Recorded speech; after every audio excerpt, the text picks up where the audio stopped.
Euh, Sur la question de la reconnaissance du handicap, vous expliquez effectivement la violence que c'est. Il y a un plan handicap au niveau du ministre Lallieu. J'imagine qu'il y a une nécessité de se concerter entre le fédéral et les entités fédérées.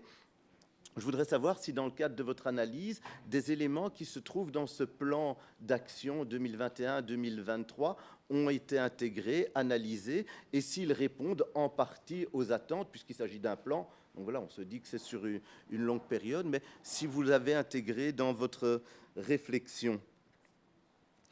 Alors, sur le cadastre des besoins, moi, je m'attendais à avoir des chiffres, en fait, vraiment des chiffres. Le chiffre.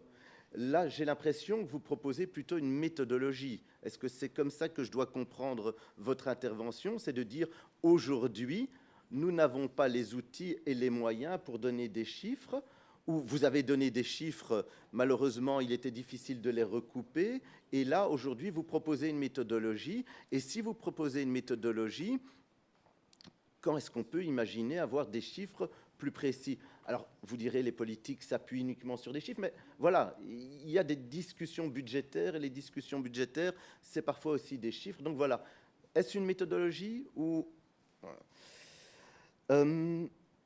alors, accès à l'information, moi, quand vous avez donné l'exemple de... J'ai oublié le prénom que vous aviez employé, Thierry? Pierre. J'ai pu voir qu'il existe pour les soins et services à domicile un système de coordination. Ce n'est pas un guichet unique, mais c'est un système de coordination. Est-ce que cette piste-là, vous l'avez envisagée, ou est-ce que vous êtes dit, tout compte fait, le guichet unique est peut-être la meilleure piste? Voilà, c'était... Alors là, c'était le point 1, c'était vous remercier. J'avais oublié de le faire, je le ferai à la fin. Et puis ensuite, je pense que j'ai posé mes questions et je vous remercie. Merci, Monsieur Mossine. Nous continuons avec le groupe Défi. Madame Maison. Merci, Monsieur le Président. Merci à toutes et tous pour vos exposés très instructifs et voilà pour cette étude, ce cadastre de l'offre existante, mais aussi les besoins. Eh bien, c'est quelque chose qui est demandé depuis une dizaine d'années. Alors effectivement, il manque encore un cadastre quantitatif des personnes et de leurs besoins, comme ça a été souligné, mais on pourra considérer que c'est un premier pas. Alors vous avez mis en exergue le fait qu'en 2013, la Belgique avait été condamnée par le Comité européen des droits sociaux du Conseil de l'Europe, mais moi je voudrais souligner, je ne crois pas que ça a encore été souligné aujourd'hui, qu'en avril 2021 a été inséré dans la Constitution un article 22 ter, pardon, qui me semble très très important, qui fait partie de notre loi fondamentale et qui finalement nous contraint, notre loi fondamentale nous contraint aujourd'hui à proposer des aménagements raisonnables à toutes et toutes personnes qui en auraient besoin, souffrant d'un handicap ou de singularité. C'est pas rien. Et je crois qu'on doit évidemment donner suite en tant que gouvernement, en tant que Parlement, à cet article 22 ter de la Constitution. Alors on le sait, hein, les aménagements raisonnables, que ce soit au niveau de l'enseignement, on n'a pas parlé de la réforme des pôles non plus. J'imagine que c'est parce que votre étude a été faite il y a 1 an et demi, mais on n'a pas parlé de cette réforme des pôles. Et quand on évoque la réforme des pôles avec les spécialistes de l'enseignement, ben, ils considèrent que ce n'est pas du tout une réussite. Donc voilà, donc la réforme des pôles n'est pas une réussite. Dommage, concomitamment à l'article 22 ter de la Constitution. À l'inverse, on a l'impression que cette réforme des pôles est plutôt une régression. Et quand on voit la situation de Pierre, personnage fictif, mais quand même certainement rencontré dans la vie réelle au niveau des ETA, qu'il n'y a pas une possibilité de travailler à mi-temps en ETA, ben on voit que l'article 22 ter, la Constitution, n'est pas totalement respecté non plus, et c'est un euphémisme. Alors effectivement, vous avez également pointé la 6e réforme de l'État, votée également par Écolo. Je fais juste 3 secondes de politique. Il y a eu, et pas par défi, donc 5 secondes de politique, il y a eu un éclatement des entités. Alors moi, un jour, Moi, un jour, à un colloque, j'avais dit, finalement, lassé de voir tout cet éclatement des compétences, je m'étais dit, mais si on refédéralisait, je crois que ce n'est pas possible, en tout cas du côté néerlandophone, d'imaginer une refédéralisation. Et donc, effectivement, vous nous avez fait, monsieur, un exposé très clair des 3 secteurs de Sécu handicap défédéralisés. Et hormis la question des allocations familiales, on a vu que ça ne s'est pas fait ni en peine ni sans paradoxe. Je crois qu'il faut se pencher de façon claire sur la question. Et je ne parle pas d'une 7e réforme de l'État ici, qui ne dépendrait de toute façon pas de moi. Mais plutôt d'accords de coopération qui aujourd'hui encore apparemment sont défaillants. Alors, il me reste 1 minute 41. J'ai plein de... Voilà, je voulais résumer les constats qui pour moi m'avaient interpellé dans le résumé qu'on a reçu.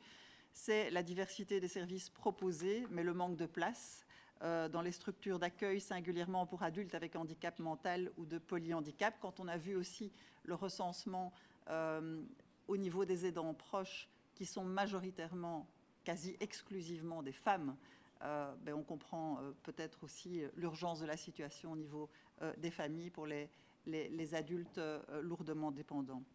Alors, deuxième constat, effectivement, une offre fortement axée sur l'institutionnel, contrairement à la communauté flamande. Alors moi, je ne dis pas du tout qu'il faut désinstitutionnaliser, mais je dis qu'il faut offrir aussi des aides à l'autonomie, et donc il faut aussi, je veux dire, accentuer cette approche qui est d'une aide plus individualisée, puisque aujourd'hui, en région bruxelloise, le budget des aides agréées est le triple de celui des services de support ou d'inclusion. C'est intéressant comme chiffre.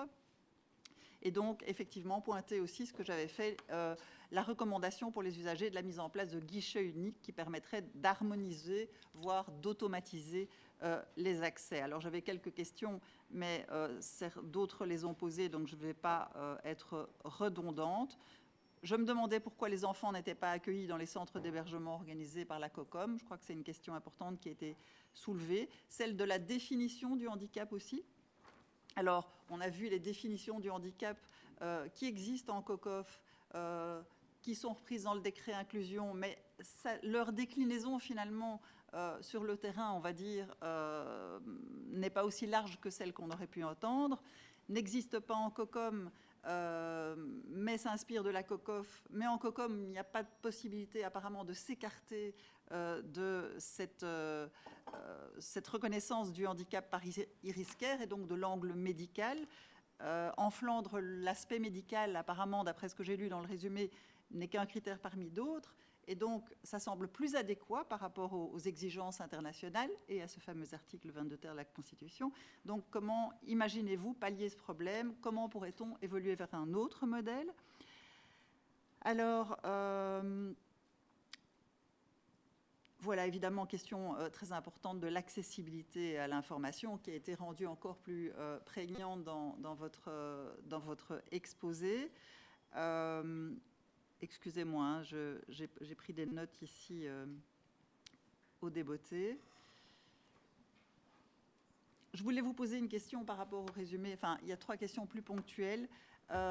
Vous indiquez qu'il serait important de mettre en place un enseignement, si j'ai bien compris, adapté aux enfants autistes, donc en fait un type 9 comme il existe en Flandre. Est-ce que vous pensez vraiment que c'est pertinent et pourquoi? Moi, j'avais l'impression, de par mon expérience, que ce ne l'était pas, vu la pluralité, d'une part, des types d'autisme, et d'autre part, justement, par l'obligation de créer des aménagements raisonnables et d'inclure le plus possible les enfants autistes dans l'enseignement ordinaire. Vous évoquiez également un manque d'un organe de contrôle pour veiller aux aménagements raisonnables. Ben là, les pôles répondent partiellement à ce questionnement, mais vous n'avez pas du tout évoqué les pôles. Est-ce que vous pourriez nous donner votre avis sur ces pôles et sur la manière dont cet organe dont vous parlez, qui aujourd'hui est quelque part mis en place, répond à votre demande? Et alors, une dernière petite question, mais que je trouvais intéressante au niveau de l'approche aussi. Vous indiquez dans le résumé, j'ai lu qu'il faudrait, en matière de culture, des séances spéciales pour les personnes à besoins spécifiques, que ce soit au cinéma, au théâtre ou dans les lieux culturels. Là aussi, ça m'a interpellée justement parce que ça me semblait un petit peu aller à l'encontre de cette importance d'inclure les personnes porteuses de handicap et de singularité. Il est évident que ces questions que je vous ai posées ne rassemblent pas du tout l'ensemble des questions que même ces 25 pages de résumé m'ont posées ou ont fait surgir dans mon esprit, et évidemment encore plus avec vos exposés oraux. Donc je l'espère, comme mes collègues, qu'il y aura à la rentrée une séance spécialement dédiée à ce rapport, durant laquelle on pourra également interroger le gouvernement. Merci. Merci Madame Maison. Nous continuons et nous terminons le tour de parole avec, pour les engagés, Madame Frémaux. Je vous remercie, Monsieur le Président. Je vais me joindre aux remerciements d'usage des uns et des autres. Ce n'est pas parce que je suis la dernière que je dois y échapper, eu égard au travail conséquent que vous avez mené pendant toutes ces années. Je voudrais quand même m'étonner, Monsieur le Président, de l'absence en fait de nos collègues néerlandophones. Qui plus est, qu'il y a quand même un volet institutionnel extrêmement important. J'imagine que c'est un problème d'agenda. Je ne vise personne de façon indicative ou nominative, mais je trouve que c'est problématique par rapport à ce qui nous occupe et par rapport à une partie de l'étude qui nous est présentée, qui a des enjeux institutionnels fondamentaux par rapport à la 6e réforme de l'État, les évaluations qui peuvent en être faites, et une 7e réforme de l'État. Donc, à tout le moins, je ne demande pas une session de rattrapage pour nos collègues néerlandophones, mais ce serait peut-être utile qu'ils disposent de l'ensemble des éléments, parce que c'est un enjeu majeur. La question de la disponibilité de l'ensemble de l'étude, je crois, est fondamentale avant de passer à la suite des travaux, puisqu'on a bien compris que sous cette législature, il ne se passera plus rien de spécifique par rapport au cadastre en tant que tel. 500 pages, c'est pas rien. Et si ça doit être lu, je pense que minimalement, avec un peu d'humilité, tout le monde a besoin de l'été pour le faire.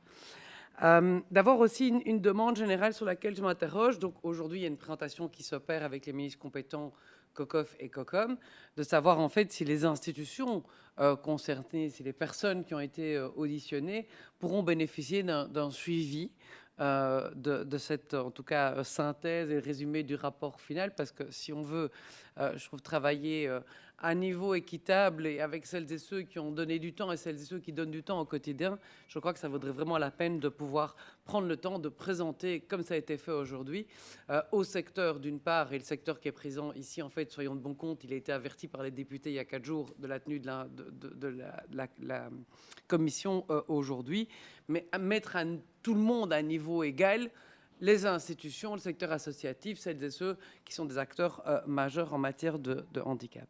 J'ai la même question au préalable que certains ont exprimé, c'est-à-dire la question du déroulé. Donc on voit bien que votre présentation date de février 2022. Est-ce qu'elle a été totalement terminée à ce moment-là sur le volet institutionnel et que dès lors, en fait, l'articulation du travail des autres, parce que vous aviez des données empiriques à récolter, a pris plus de temps et que c'est pour ça qu'on a presque 1 an et demi de battement entre le premier volet que vous avez réalisé au niveau de l'ULB et du LBA et puis l'autre partie au niveau plus des données générales. Alors, en fait, ce qui me préoccupe le plus par rapport à ce qui est exprimé aujourd'hui, c'est de savoir vers quoi est-ce qu'on va. Alors, on peut s'enorgueillir de dire qu'il y a un cadastre. Petite précision quand même, c'est quand même pas les associations qui ont demandé le cadastre. Les associations, ce qu'elles demandent depuis maintenant de nombreuses années, c'est un recensement opéré des besoins et en fait des solutions. Ça avait déjà été le cas, si mes souvenirs sont bons, en général j'ai plutôt une bonne mémoire, 2013-2014, lors d'un colloque à la rue Washington à Ixelles, où l'ensemble du secteur associatif était là, et disait en fait le cadastre, en réalité c'est mettre sur papier de façon concrète des chiffres et on va y arriver. Et donc, vers où est-ce qu'on va aujourd'hui, à court terme, à moyen terme, à long terme? Sachant que le secteur en tant que tel fait face à toute une série de nouveautés dans l'appréhension de la question du handicap. Vous avez évoqué très justement la question du handy streaming. On l'a fait en 2015-2016. L'ensemble des entités ne l'ont pas fait, en fait, jusqu'à présent. Et c'est aussi une difficulté dans le travail qui est opéré. C'est le morcellement de l'ensemble des compétences et les niveaux très différents qui travaillent de façon très différente, forcément en fonction des budgets, des impulsions qui peuvent être prises ci et là la question de la désinstitutionnalisation en matière de handicap, parce que c'est en soi une révolution en tant que telle. Celles et ceux qui ont assisté au colloque l'an passé, qui était organisé à l'Université Saint-Louis par Isabelle Haché, qui est la nouvelle rectrice, c'est 48 heures de travaux sur la désinstitutionnalisation. Ça veut dire que tous les paramètres sont en train de bouger dans le monde du handicap, parce qu'il y a des conventions. Il y a la convention ONU, il y a la question de l'inclusion, mais il y a la question aussi des aménagements raisonnables, 22 terres, et toute une série de décisions de jurisprudence aussi, qui en moins d'une dizaine d'années font en sorte à certain moment que le prisme, même à la limite dont on discute aujourd'hui, pourrait être obsolète dans quelques années suite à d'autres types de jurisprudence. Et puis la question du vieillissement, parce que ça c'est quelque chose dont on parle, je trouve, assez peu. C'est peut-être la seule critique que j'ai envie d'adresser à l'étude, c'est de dire comment est-ce qu'on se projette par rapport au vieillissement global de la population à Bruxelles, puisque c'est ce qui nous occupe aussi ici, dans cette Assemblée, et la question du vieillissement des personnes en situation de handicap, connaissant la question de la désinstitutionnalisation. Ça veut dire toute une série de besoins exponentiels. Et donc, court terme, moyen terme, long terme, tenant compte de ces paramètres-là, de l'évolution des législations, de l'évolution de la conception dans le monde du handicap, la question de l'autonomisation, la question de l'inclusion et de la jurisprudence. On a parlé des pôles territoriaux. Jeudi dernier, la Cour constitutionnelle a rendu quand même un arrêt majeur sur les pôles territoriaux qui va faire en sorte qu'il va falloir, en tout cas, fournir une réponse très précise sur leur déploiement des pôles territoriaux pour la rentrée 2023. Parce que c'est quand même quelques articles qui sont, qui vont, mais ça veut dire qu'il y a des acteurs de terrain aujourd'hui qui ne savent plus très bien comment ils vont organiser leur rentrée par rapport à un certain nombre de types. Donc, pour moi, il y a 3 volets. Les recommandations, c'est vraiment la question de la répartition des compétences. Vous avez très bien détaillé fédéral, fédéré, entité fédérée. Et sur Bruxelles, la question fondamentale, c'est où est-ce qu'on va? Parce que la COCOF, j'ai retenu ce qui a été dit à plusieurs reprises, vous l'avez dit, Monsieur Dumont, Madame Gérard, la COCOF, elle chapeaute un maximum d'institutions, des centres d'accueil et autres. Mais si je traduis correctement les choses, les compétences clés par rapport aux enjeux que j'ai pu remettre en exergue se trouvent au niveau de la COCOM, en réalité, en termes de levier. Et donc, qu'est-ce qu'on peut aujourd'hui, de façon utile, penser en termes de recommandations sur l'évolution du modèle institutionnel pour faire en sorte que demain, et je parle de besoins des personnes en situation de handicap et des familles, soient rencontrés de façon la plus utile, parce qu'on peut dire tout ce qu'on veut sur la 7e réforme de l'État, qu'on ne la souhaite pas, si et là. Bon, allez, ça va, c'est gentil, quoi. On en reparlera dans un an, quand tout le monde passera son été à amener des documents à gauche et à droite pour expliquer comment les nouvelles compétences vont être réparties et que les citoyens nous regarderont avec des grands yeux comme ça. Donc, qu'est-ce que nous, Bruxellois, nous devons aussi porter comme message, au-delà des clivages majorité-opposition, sur la question de la répartition des compétences dans le cadre pour être efficace par rapport aux besoins des personnes en situation de handicap. Deuxième chose, les recommandations par rapport à l'existant 2019-2023.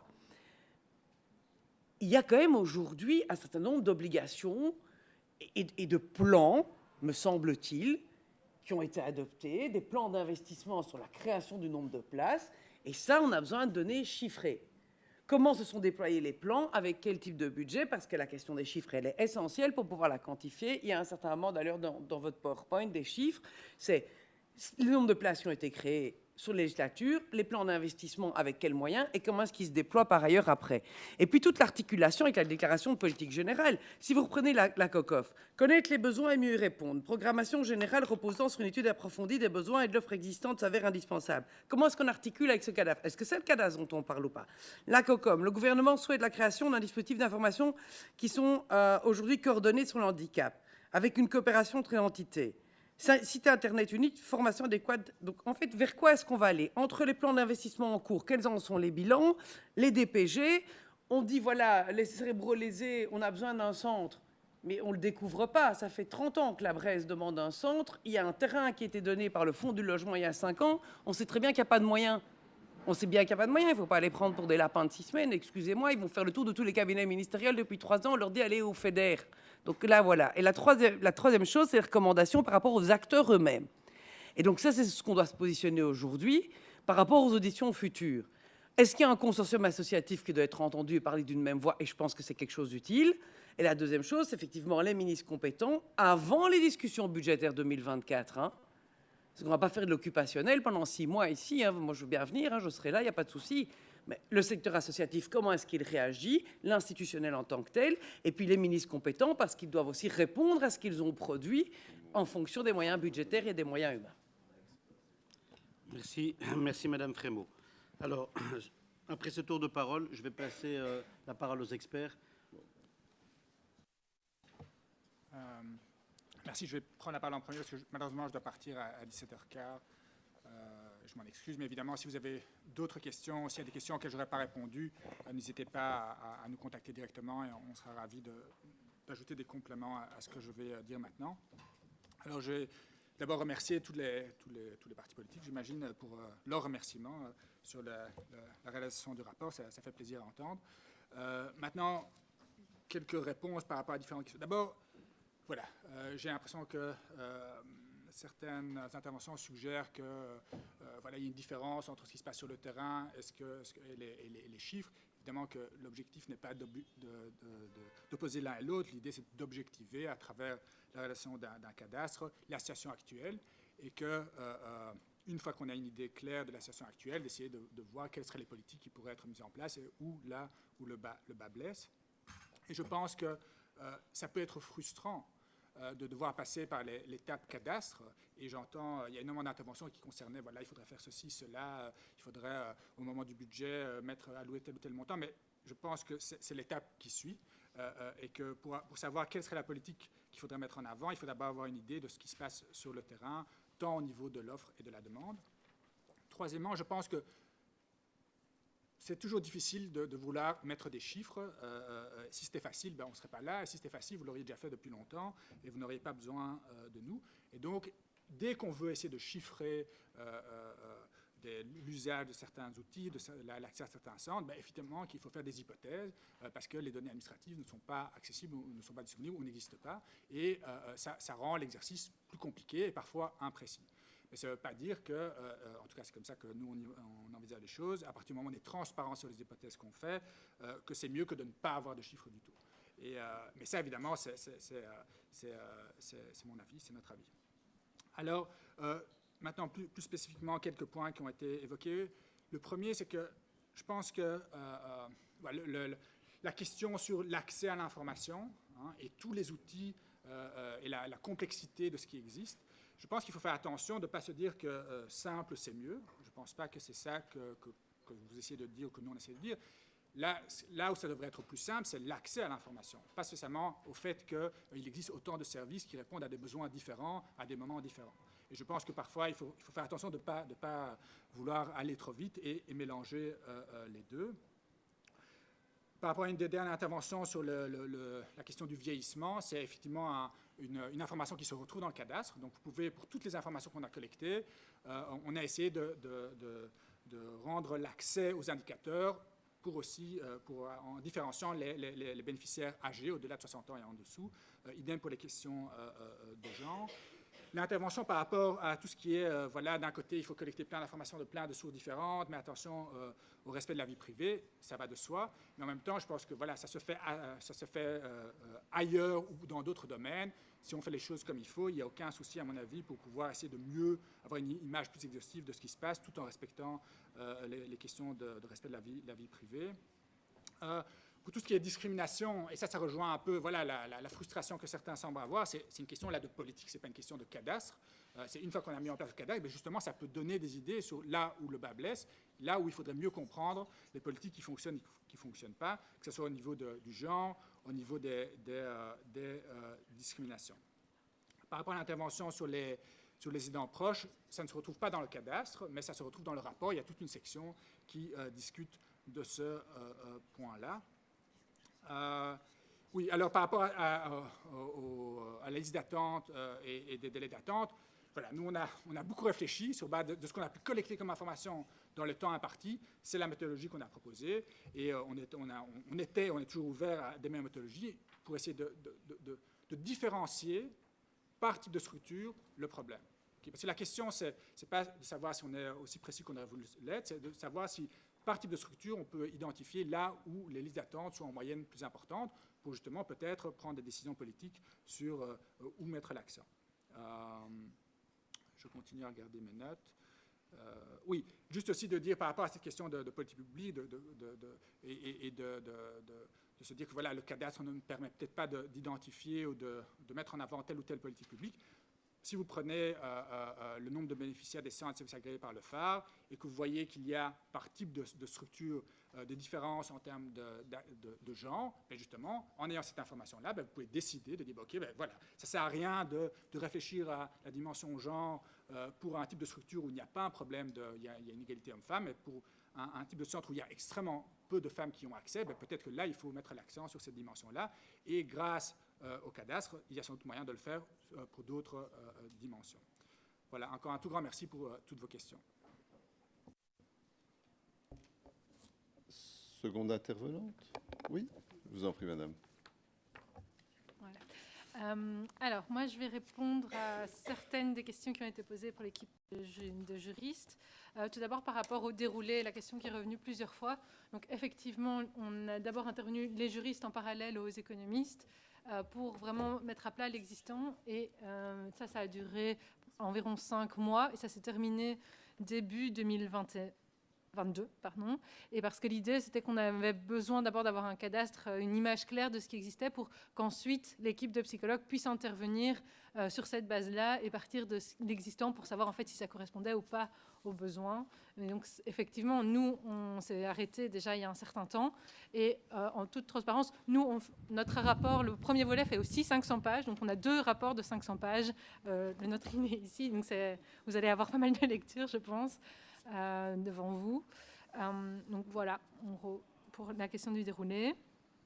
Ensuite, par rapport aux questions de savoir si la COCOM, par rapport à l'enseignement, au logement, au centre de jour, je ne suis pas sûre d'avoir tout à fait bien saisi la question, mais en tout cas, j'ai l'impression que d'un point de vue juridique, en tout cas, la COCOM peut intervenir sans empiéter sur les compétences de la communauté française.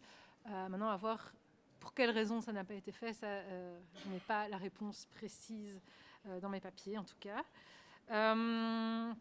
Ensuite, pour savoir donc l'intérêt de notre étude et en lien avec les études sur lesquelles on s'est basé. Donc, nous, on a en tout cas vu une étude qui date de 2011, une autre qui date de 2014, qui répertorie les besoins des personnes porteuses de handicap, mais certaines sont plutôt ciblées sur un certain type de handicap ou sur certains besoins. Et je pense qu'ici, un des intérêts, en plus de ce que Ilan a déjà détaillé, c'est que c'est beaucoup plus large en termes de handicap qui est examiné, en termes de type de service, parce qu'ici, on voit vraiment beaucoup plus largement. Et l'intérêt aussi, c'est de combiner à la fois l'existant et les besoins pour aller encore plus loin. Voilà, en gros. Ensuite, en ce qui concerne l'article 22 ter de la Constitution, évidemment qu'on en parle dans notre rapport, évidemment que c'est un élément extrêmement important. De même que la question des pôles territoriaux, où là on détaille évidemment la mise en place. Après, donc ça date, notre analyse date un peu, mais donc on n'a pas parlé par exemple de la décision de la Cour constitutionnelle de jeudi dernier, ça ce n'était pas possible évidemment. Mais par contre, on montre bien déjà l'idée de mettre en lien les écoles ordinaires et les écoles spécialisées par le biais d'un pôle, et les critiques qui sont formulées par l'associatif, notamment la crainte que ce ne soit pas tout à fait suffisamment inclusif dans les faits, le fait qu'il y ait une distinction qui soit opérée entre certains types de handicap, les sensorimoteurs et les autres, même si ça c'est un des éléments qui est critiqué par la Cour constitutionnelle. Aussi la crainte qu'il y ait une perte de l'emploi ou une perte de savoir-faire entre tous les remaniements qui auront lieu dans le cadre de ces pôles territoriaux. Donc oui, évidemment qu'on le détaille, simplement ici à l'oral on n'avait pas l'occasion de le faire. Je vais fermer la porte. Après, par rapport à la désinstitutionnalisation qui a été abordée par Mme Frémaux, on l'a aussi,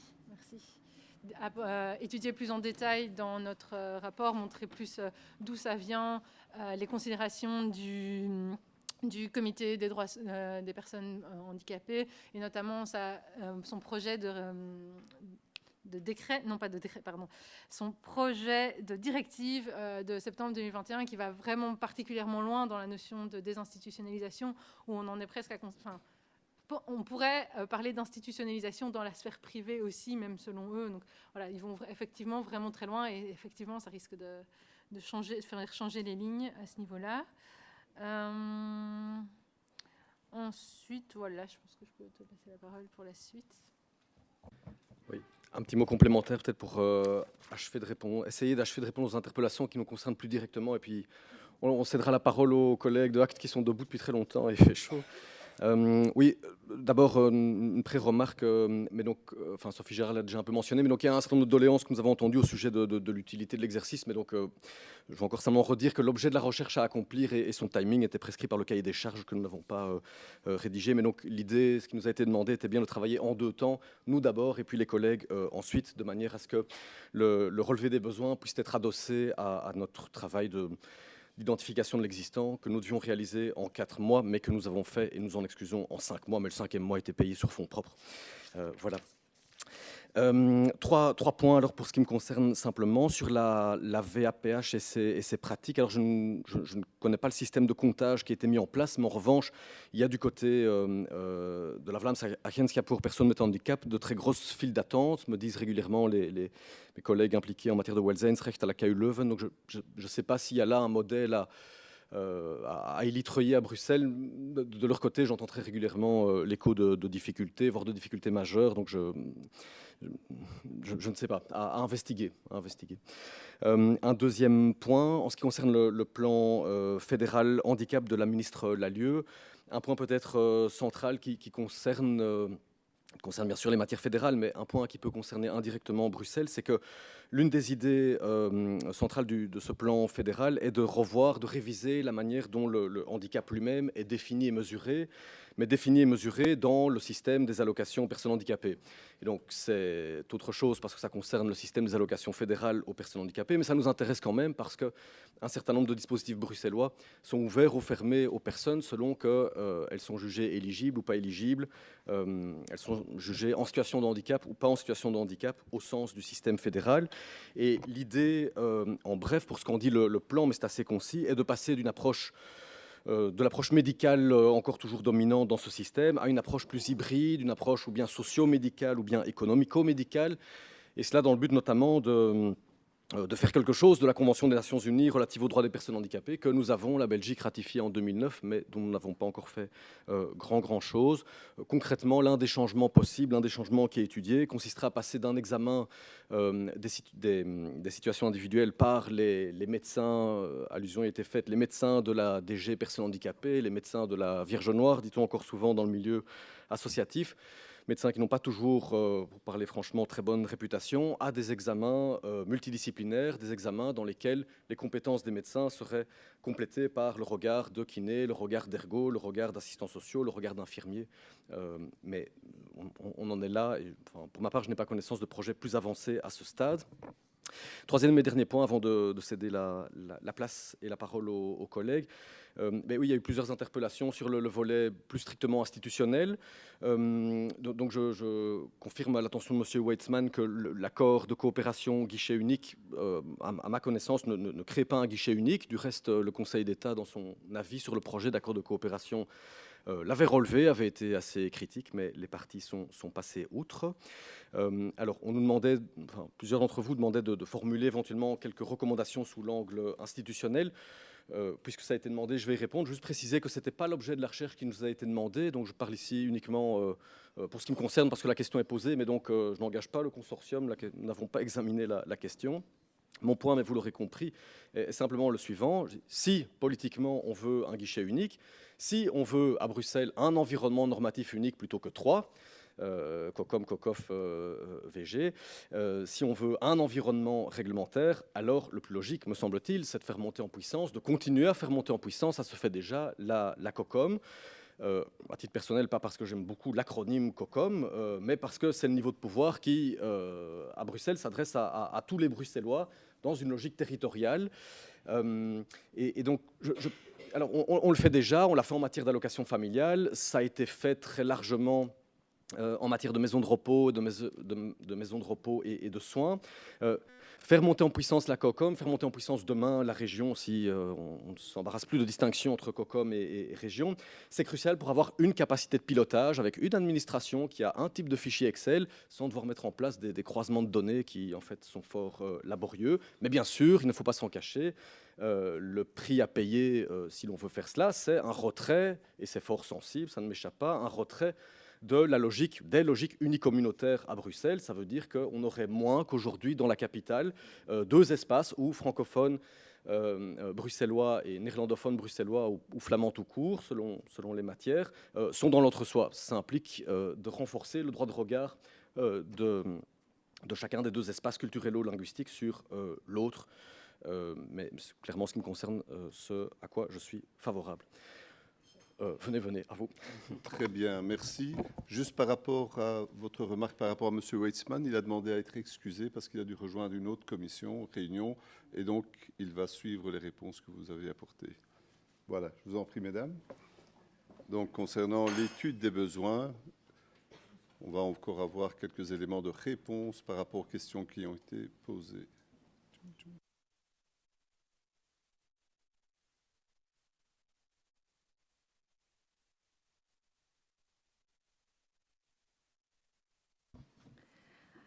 Alors, je vais commencer avec la première question qui nous a été posée directement. Pourquoi est-ce que le phare et la COCOF sont aussi peu représentés dans les canaux d'information ? En fait, je pense que c'est pour 2 raisons. D'abord parce que les personnes vues en entretien estiment qu'en fait, quand ils se tournent vers le phare, c'est extrêmement difficile d'avoir un interlocuteur téléphonique au courant et qui sait s'y retrouver justement dans toute la lasagne bruxelloise et qui sait aussi, qui est capable de trier les services en fonction du profil de la personne en situation de handicap. Donc en fait, beaucoup de personnes trouvent que ce qu'ils reçoivent du phare ressemble en fait à une liste non triée d'informations, donc non triée par leur contenu, donc pour la personne, pour ses besoins spécifiques, mais aussi non triée en fonction du profil de la personne. Donc on a par exemple des personnes aveugles qui nous rapportaient recevoir des PDF interminables, et donc ça, ça complique grandement évidemment l'accès aux services et à l'information. Pourquoi est-ce qu'on précise que notre échantillon n'est pas assez représentatif ? Simplement en fait parce que c'est un fait, il y a certains types de personnes qu'on a plus vues en entretien que d'autres. Ça peut s'expliquer par tout un tas de raisons, mais en fait c'est très difficile en fait dans notre situation de faire la moindre priorisation de l'importance de ces besoins-là, parce que ces besoins changent drastiquement d'une personne à l'autre, d'une situation à l'autre, et on ne peut même pas les compartimenter par type de handicap, puisque ça invisibilise complètement les personnes en situation de handicap multiple, par exemple. Donc c'est extrêmement difficile quand on est confronté à ces entretiens-là et à ces catégories de besoins qui sont si liées les unes entre les autres, que voilà, on est c'est compliqué pour nous de faire la moindre priorisation. Et puis, par exemple, on a certains profils qui sont très peu représentés. Par exemple, on n'a eu aucune personne vue en entretien, aucune personne sourde signante. On a eu des personnes sourdes appareillées, mais aucune personne signante. Alors, on se sent un peu malaisé de porter des conclusions définitives en se basant sur ça. Quelqu'un a aussi mentionné la question du travail, de l'inclusion des personnes en situation de handicap dans le travail. Je vous invite encore une fois à vous référer au rapport complet. Je sais que vous ne l'avez pas encore en votre possession, mais c'est évidemment beaucoup détaillé. Un point qui revient très souvent, par contre, dans l'accès au monde du travail, c'est la rigidité en fait, des critères d'accès. Donc, par exemple, j'en ai parlé brièvement pendant la présentation, la difficulté, en fait, la rareté des structures qui proposent des mi-temps. Rien que ça exclut tout un tas de profils avec des niveaux de fatigue plus importants notamment. On a aussi un petit peu parlé de la liste de grandes dépendances. On n'a pas pu la mentionner ici, mais je vous rassure, c'est évidemment mentionné dans le rapport. Par contre, personne a mentionné également le 1 pour 1 et l'importance du 1 pour 1 justement dans l'accompagnement de la grande dépendance. Je vais vous citer les mots d'une personne que j'ai vue en entretien qui me reviennent automatiquement. Quand j'entends ça, une personne m'a dit « le 1 pour 1 à Bruxelles, on ne l'a jamais ». Donc voilà, ça c'est la situation actuelle, que même pour ces personnes-là qui sont indiquées sur liste de grande dépendance, c'est encore très difficile d'accéder à ce type d'accompagnement.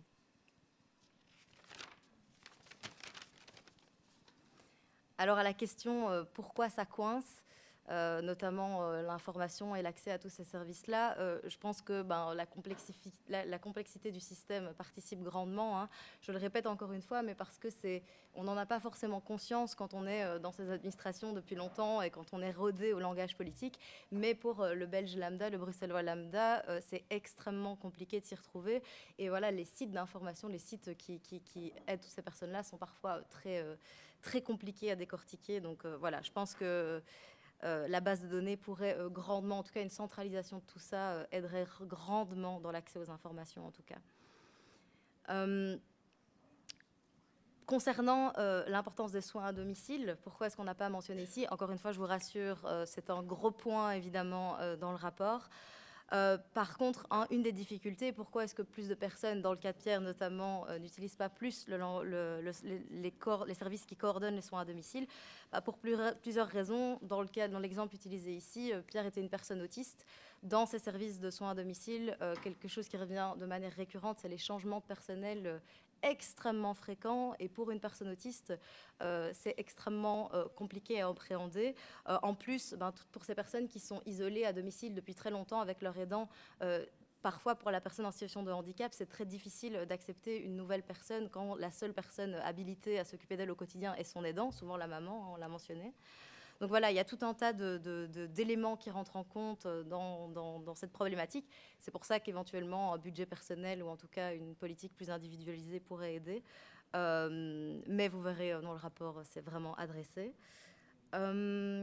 Concernant l'enseignement, je vais laisser peut-être Gaëtane Deliens parler de ces sujets-là. Je vais juste terminer avec deux questions. Est-ce que l'étude sera publiée? Oui, je pense. Elle sera disponible bientôt. Et pour la question du vieillissement, donc le nombre de personnes, qu'est-ce qu'on fait avec toutes ces personnes vieillissantes en centre d'hébergement? Alors pour les personnes, c'est adressé encore une fois dans le rapport, mais les personnes vieillissantes en situation de handicap vieillissantes qui sont à domicile, forcément, veulent y rester le plus longtemps. Surtout quand on sait que dans les maisons de repos et de soins, l'accompagnement quotidien n'est pas toujours adapté. Et pour les personnes qui sont en centre d'hébergement, eh bien, la conclusion, c'est qu'elles veulent y rester aussi le plus longtemps possible, mais que le fait qu'elles y restent grossit évidemment la demande de budget pour le suivi médical, mais aussi pour l'entretien. On a vu notamment l'aidant d'une personne qui était en centre d'hébergement, où il y a une personne chargée de l'entretien pour 17 résidents qui sont tous vieillissants. Alors en pratique, ça veut dire que cette personne est débordée au quotidien et n'a pas le temps en fait, d'adresser chacun. Donc je vais peut-être laisser le reste. Oui, alors concernant les pôles territoriaux, on n'a pas eu les personnes qu'on a interrogées dans les entretiens ne nous ont pas parlé des pôles territoriaux. C'est pas en ces termes-là qui nous pose la question. C'est bien sûr en termes de manque d'implémentation des aménagements raisonnables. On en parle longuement dans le rapport complet, vous le verrez. Ce que nous, on essaye de mettre en place, on l'espère pour un futur très proche, c'est une formation qui permettrait à tous les gens, toutes les personnes des pôles territoriaux, de pouvoir comprendre pourquoi ces aménagements sont importants, comment les mettre en place et pour qui. Et donc, c'est une formation qu'on voudrait mettre en place au niveau interuniversitaire avec les universités francophones, en tout cas de Belgique. Mais évidemment, ça prend du temps et on espère que le politique nous soutiendra de ce côté-là aussi quand la formation sera mise en place. J'entends aussi votre espoir de trouver au sein du rapport des chiffres. Alors, il y a des chiffres, mais on ne voulait pas se reposer sur ces chiffres. Alors, pourquoi ? Malheureusement, on ne peut pas faire un recensement. Vous l'avez dit, il y a des questions de RGPD, on ne peut pas obliger tout le monde à répondre à une enquête. Donc, du coup, on n'a touché qu'une partie des personnes. Et donc, forcément, ces chiffres sont biaisés. Ce qui est important, c'est aussi de se dire que vous avez vu le cas de Pierre, qui est autiste et qui présente de l'épilepsie. L'épilepsie est très commune chez les personnes autistes, mais on pourrait se dire, bon, ben lui, c'est un cas particulier, on va le mettre à part. L'idée ici, c'est pas d'adapter l'offre en fonction du plus grand nombre, mais bien d'adapter l'offre en fonction de chaque individu. D'où l'importance des témoignages qu'on a récoltés dans ce rapport, qui ne visent pas à juste dire est-ce que la majorité des personnes sont contentes, mais de regarder justement parmi les personnes qui ne sont pas contentes, pourquoi elles ne sont pas contentes de ces services et comment les adapter. Donc ça, c'est la manière dont nous, on voulait vraiment travailler et on espère qu'un recensement suivra ce cadastre.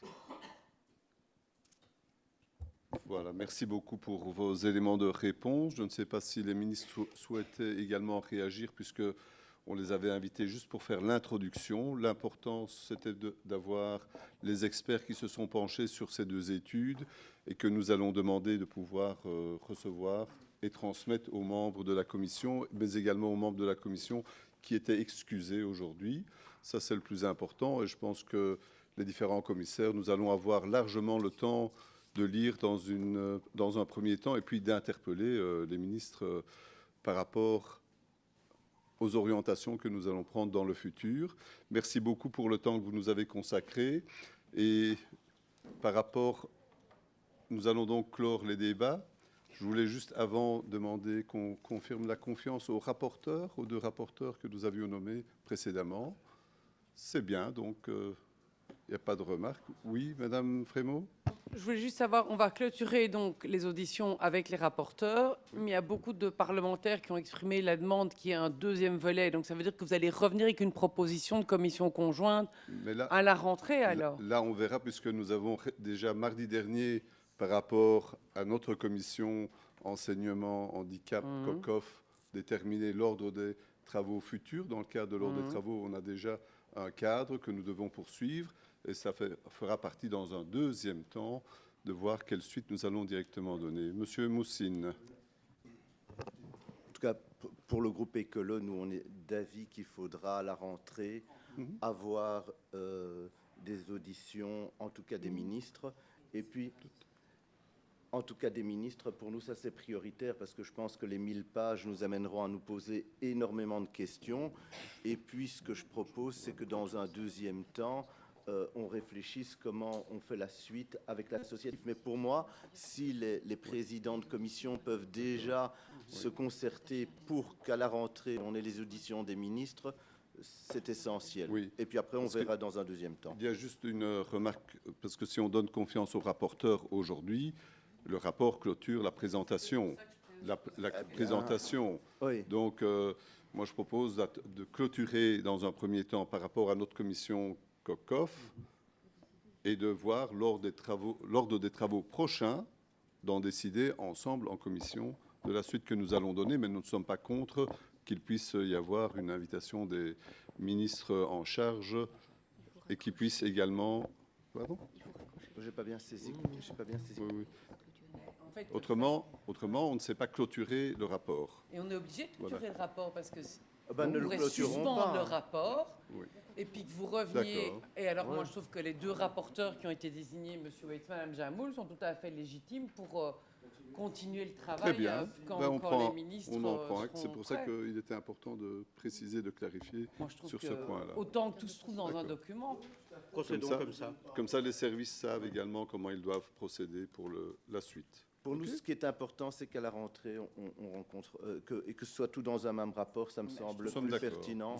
Donc voilà, et puis on donne confiance au On donne président. confiance donc pour la première partie du rapport. Non. Si, pour la Ah oui, Un parce que rapport il y aura- intermédiaire ou pas? On peut faire un rapport. Madame Maison ? Je crois qu'un rapport intermédiaire serait une bonne solution.